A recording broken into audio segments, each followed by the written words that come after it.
Pois então, pois então. Essa área esotérica é complicada, né? É complicada. Vamos lá, vamos desconstruir mais algumas ideias. Chakras é um conceito muito, muito importante dentro do despertar.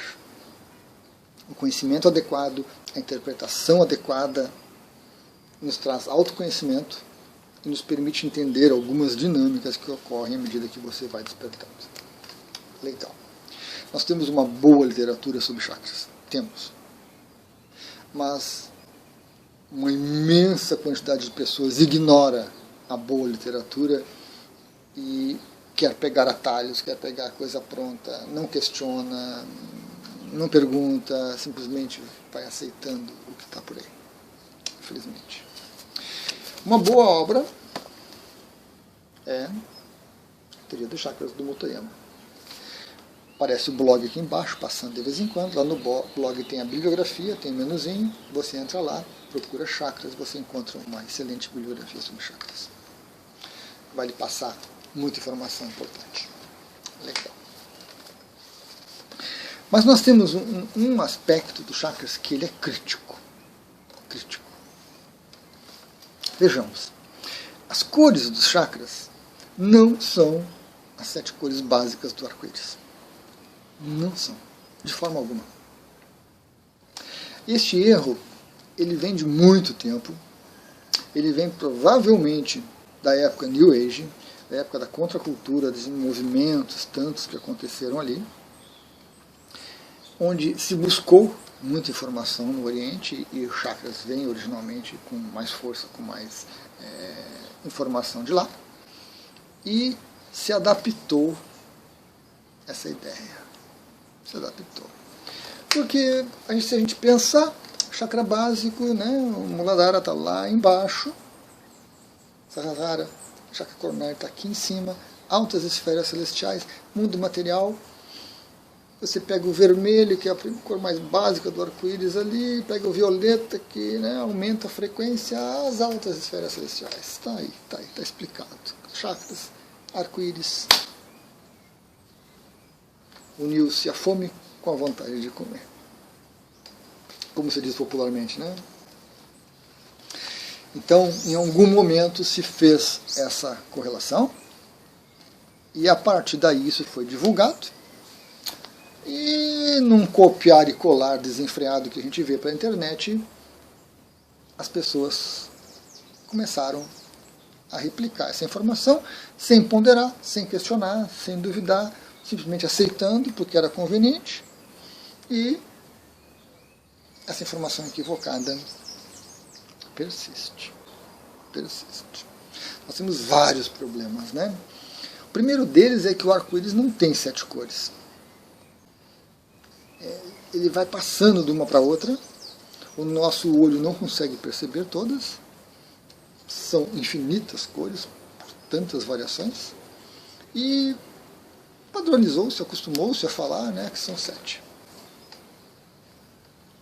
E aí, como são 7 chakras, casou a coisa. Nada mais equivocado. Nada mais equivocado. E a partir disso, vem ideias malignas de pegar uma lâmpada com a cor e colocar ali, de pegar uma pedra com aquela cor e colocar ali, pegar um alimento com aquela cor e colocar no chakra, como se fosse ativar o chakra, como se fosse fortalecer, como se fosse curar, resolver e tudo mais. Né? O famoso salto quântico, o famoso pirlim-pim-pim, passe de mágica, essas coisas todas que permeiam a cultura humana. Porque, pasmem, tem ideias mirabolantes no mundo material, no mundo empresarial, nos business também. Também surgem umas coisas assim que a gente se surpreende. Se você pensa que é só na área esotérica que essas coisas horríveis, horrendas acontecem, você está enganado, me desculpe. Olhar com atenção aí algumas ideias mirabolantes que surgem ocasionalmente aqui e ali, a gente também se surpreende com a criatividade. Mas é muito ruim essa associação dos chakras com as cores do arco-íris. Primeiro porque nós não sabemos quais são as cores dos chakras. Se você for pegar essa obra do Motoyama, que ele resume ali 3 ou 4 linhas de pensamento, você vai ver que elas não são coincidentes. As cores não batem. Se você pegar alguma outra obra aí de algum paranormal, algum psíquico, ele vai trazer uma outra coloração para os chakras. Nós temos aproximações. Então o chakra básico disse que é um vermelho. Legal. Que vermelho? O vermelho possui uma gama de variação ali muito grande. Indo para o preto, um térreo ali, um basicão, né? E subindo tem um vermelho ali, escarlate brilhante ali, né? Beirando quase o laranja. Qual o vermelho? É o do chakra básico. Então nós temos essa disparidade. Por quê? Porque nós temos uma dificuldade, primeiro, de ter parâmetros, de ter pares. Coisa que a ciência tanto gosta, né? Os cientistas gostam da comprovação por pares. Nós teríamos que pegar, ao longo das épocas, ao longo de um determinado momento, várias pessoas com poderes paranormais, com poderes psíquicos, com mediunidade, com capacidades extrasensoriais, e a gente teria que fazer uma ampla observação para se chegar a um consenso, para chegar a uma ideia de coxa, de padrão de coxa. E isso cai entre nós, não vai acontecer. Não vai acontecer. Então nós não temos esse cuidado, né? E penso que nem é tão necessário assim. Penso que nem é tão necessário. Mas nós não temos. Uma outra questão é que, mesmo que se tivéssemos uma escala de cores adequada a cada chakra, real, comparável, aceitável, as cores dos chakras são muito variáveis. Os nossos chakras não possuem uma cor. Porque se o nosso momento psicológico muda, o nosso momento psíquico muda, afeta um ou mais chakras e eles alteram a sua cor.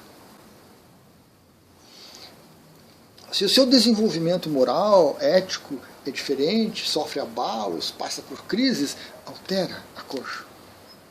Se o seu desenvolvimento mental sofre...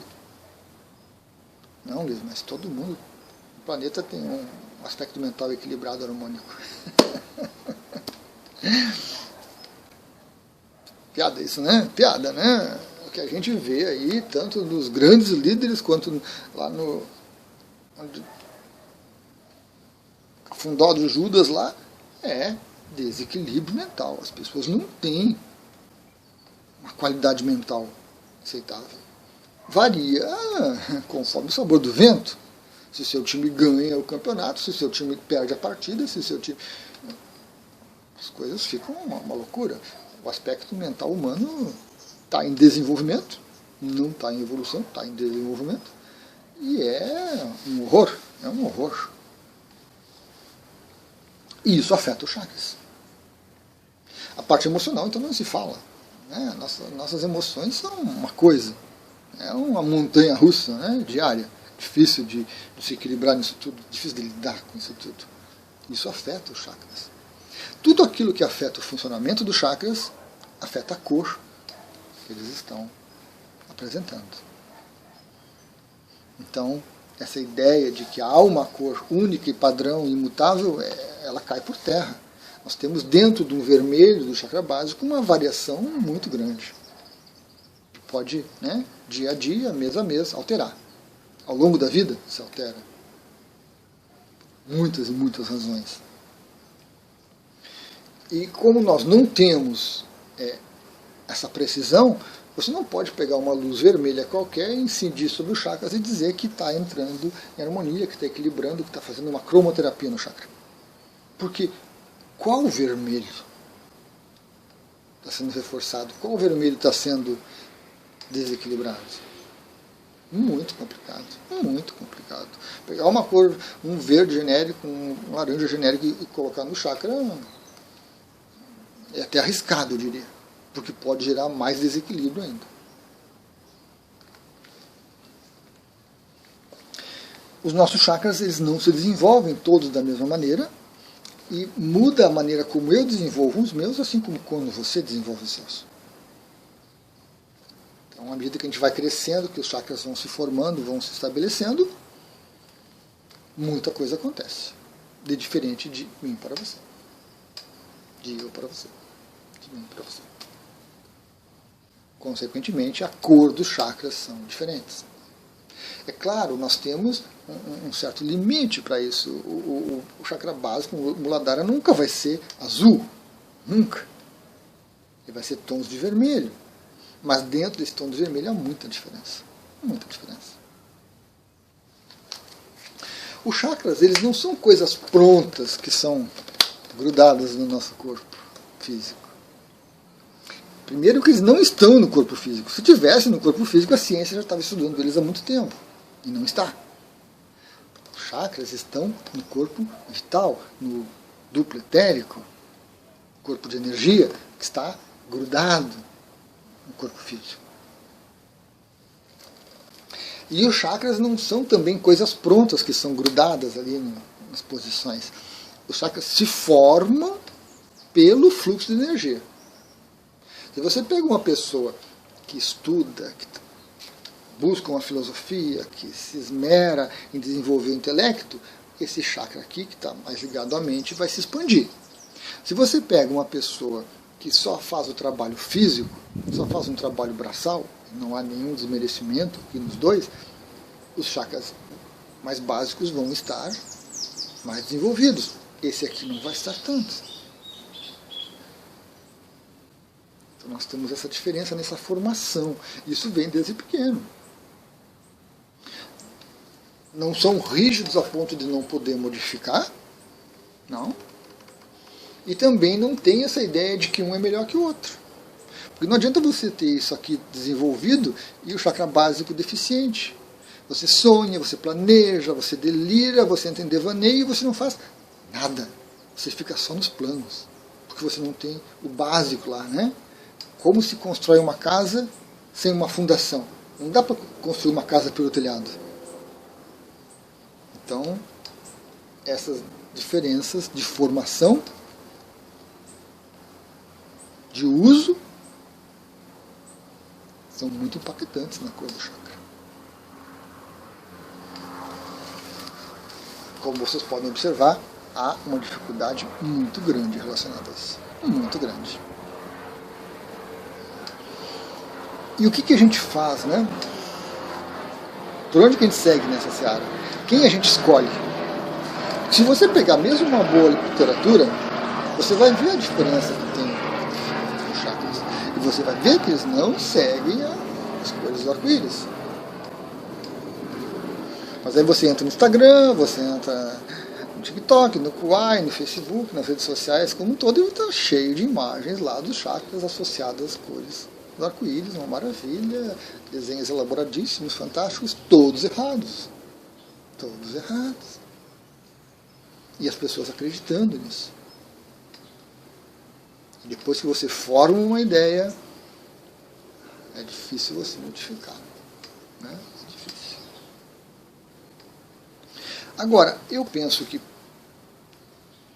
por um lado, não tem muita utilidade essa questão das cores, já vou explicar, né? E por outro, também não tem, como a gente não tem uma base para isso, não adianta você se basear. Base. Não adianta. Porque, bom, tem muita gente por aí que a gente não tem ideia do que faz, né?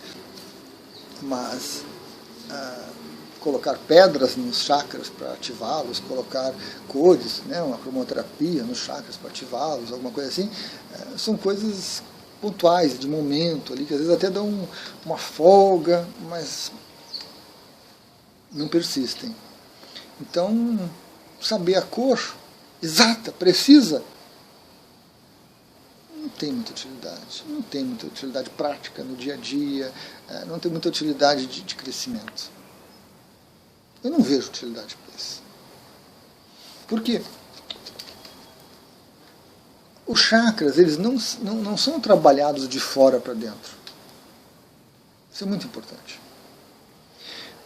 Os chakras, eles se formam pelos fluxos de energia e se estragam pelos fluxos de energia, que, em última análise, é responsabilidade da nossa mente. Então, se você não tiver uma mente bem estabilizada, bem equilibrada e harmônica, você vai ter chakras desequilibrados, desarmônicos e com problemas.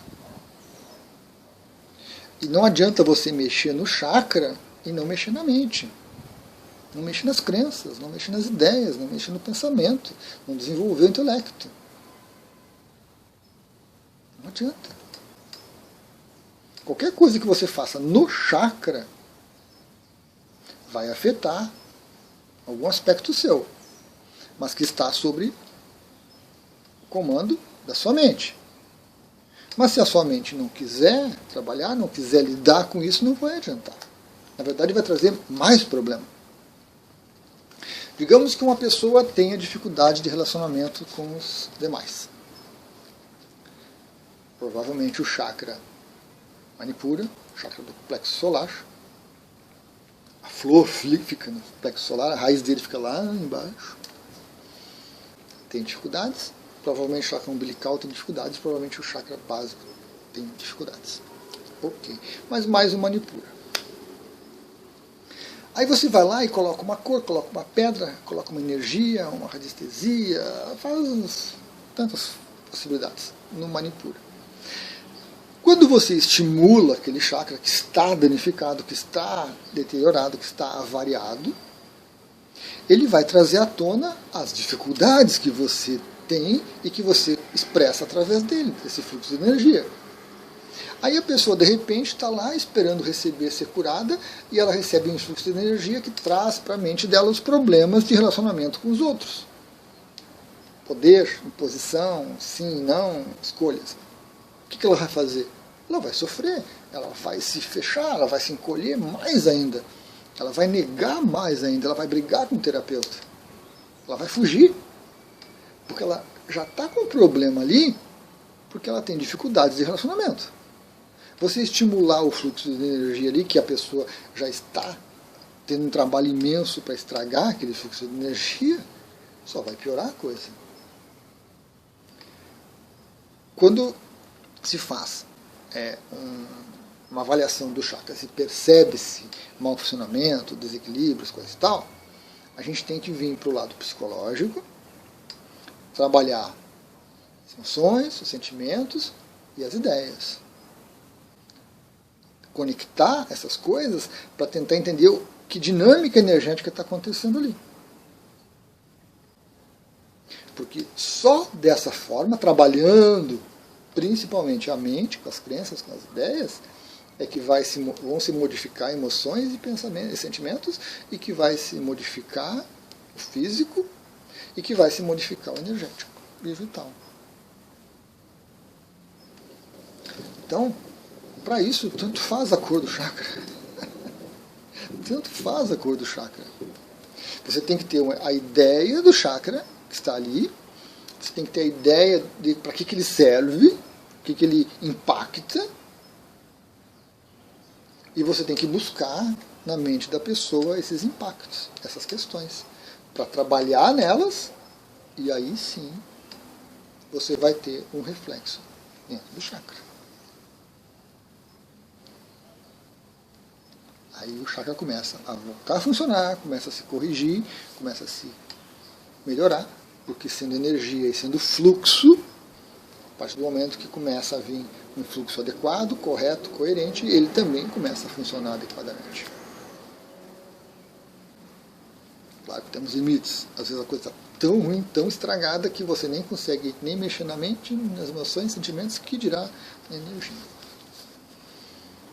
Então, o trabalho correto com os chakras que você pode fazer de maneira autônoma, você mesmo se observando as suas relações, as questões, estudando os chakras e vendo a cada área dele o que impacta, e trabalhando isso, a cor do chakra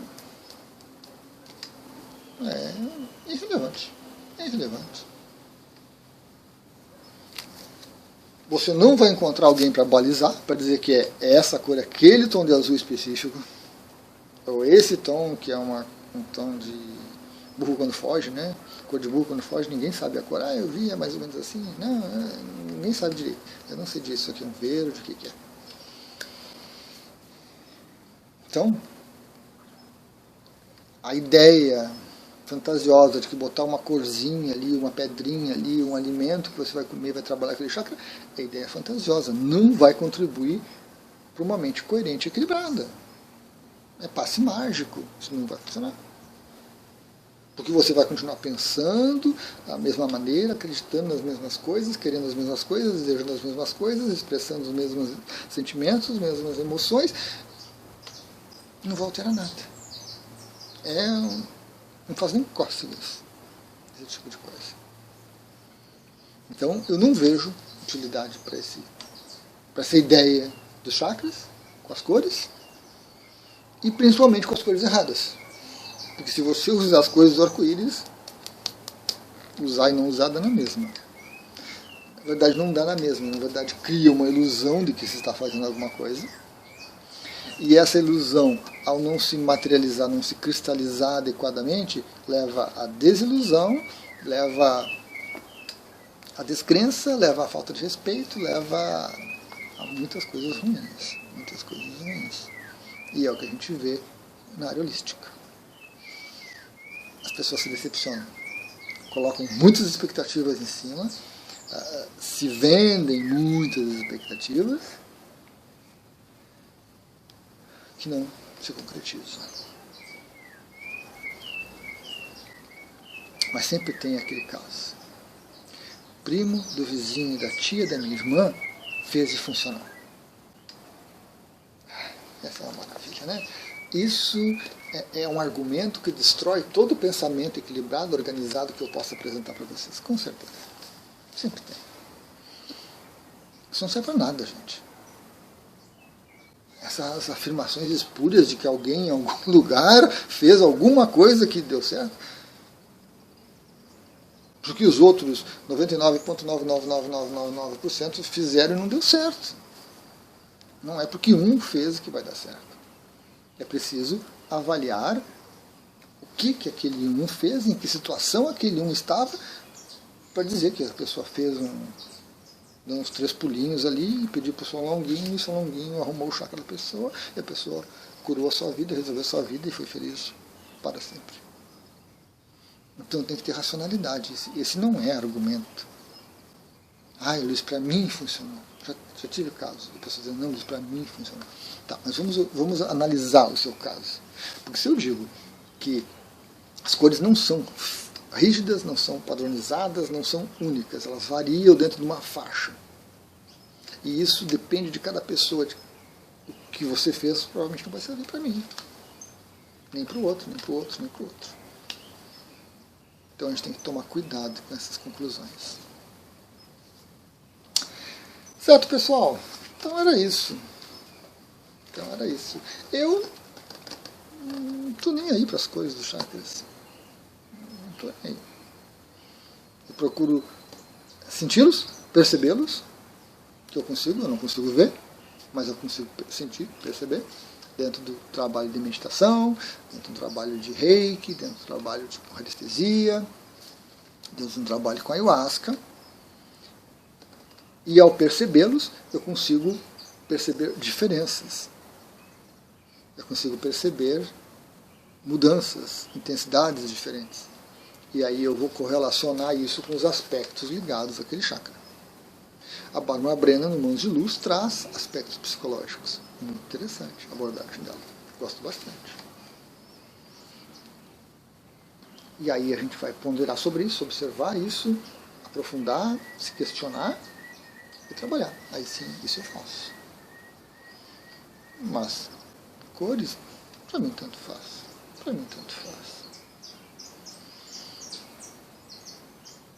Porque realmente é muito difícil. Eu reconheço isso. É muito difícil você determinar as cores. Cada paranormal, cada médium tem uma visão diferente, espera alguma coisa diferente, quer alguma coisa diferente, vê alguma coisa diferente. E aí essa questão dos pares não existe. Simplesmente não existe. Não há uma isenção necessária capaz de se fazer uma análise coerente, isenta e dizer, ó, tal cores, outro tal cores. Aí a gente começa a juntar isso tudo, fechamos, vamos ver o que dizem os mais antigos, que já estudaram isso, que já viram isso, vamos comparar. Não existe isso, não vai existir. Não vai. Não vamos viver até lá. Então eu prefiro uma visão mais pragmática, uma abordagem mais pragmática sobre a questão. Né? Já que estão ali, eu os percebo, eu os sinto, eu trabalho com eles e eu trabalho dentro da minha mente aquilo que eu consigo. Nem sempre eu consigo identificar corretamente. Aí são os desafios. Gratidão. Até a próxima.